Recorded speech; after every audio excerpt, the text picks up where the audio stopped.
answering the question, can the president change who is counted in the census numbers used to determine how seats in the House of Representatives and votes in the next electoral college are reapportioned among the states for the next 10 years? The 14th Amendment and federal law say those numbers must include the whole number of persons in each state.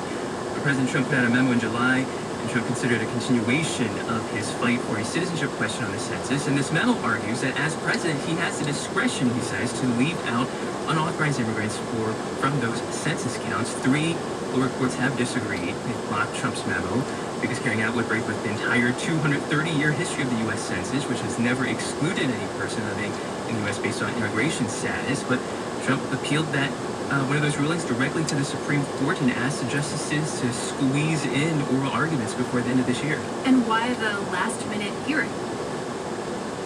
If the Supreme Court rules for the Trump administration soon, that could clear legal barriers to President Trump trying to make this unprecedented change before his term ends. And the timing here is very important because there are legal deadlines for reporting the first set of census numbers beginning on December 31st. And if those dates are missed, the process for reapportioning House seats could end up happening during the Biden administration instead.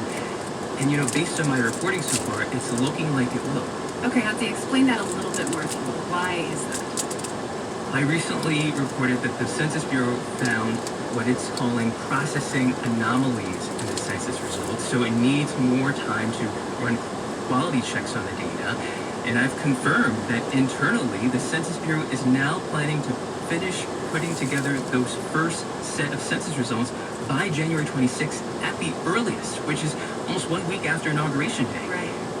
I should mention also that the administration says it still does not know exactly how it's going to get a state-by-state count of unauthorized immigrants that can be subtracted from the census apportionment count. So even if Trump clears legal barriers here, there are still major practical barriers. For example, there's another one. The federal law says it's the clerk of the House of Representatives, not the president, who certifies each state's share of House seats. And put this in context, if you would, Hansi. How unusual is this level of contentiousness that we've been seeing around the 2020 census? Lawsuits usually start lining up after the census numbers are out. The Trump administration has been trying to reshape the census before the numbers come out through this apportionment memo, the failed push to add a citizenship question, as well as last-minute schedule changes it made earlier this year that ended counting early. And that's raised a lot of questions about the accuracy of this year's census, especially in the middle of the pandemic. So I'm watching for possible more lawsuits over the census results after Trump is out of office. NPR's Hansi Lowong covers all things census-related. Hansi, thanks for talking us through this. You're welcome, Sarah.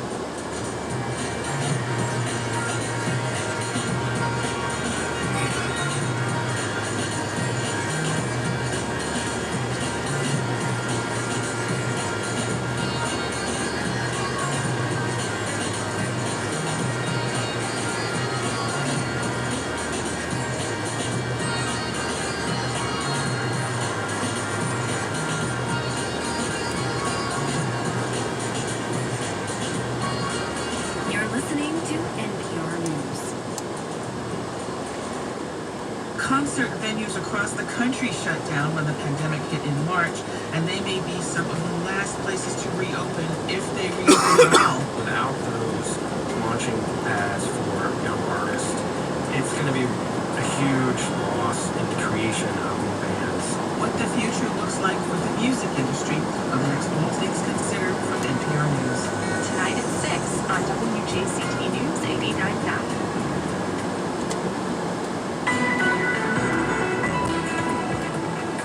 What's happening?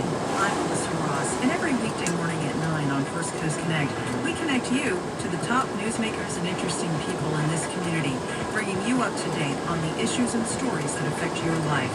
On First Coast Connect, every weekday morning at 9 on WJCT News 89.9.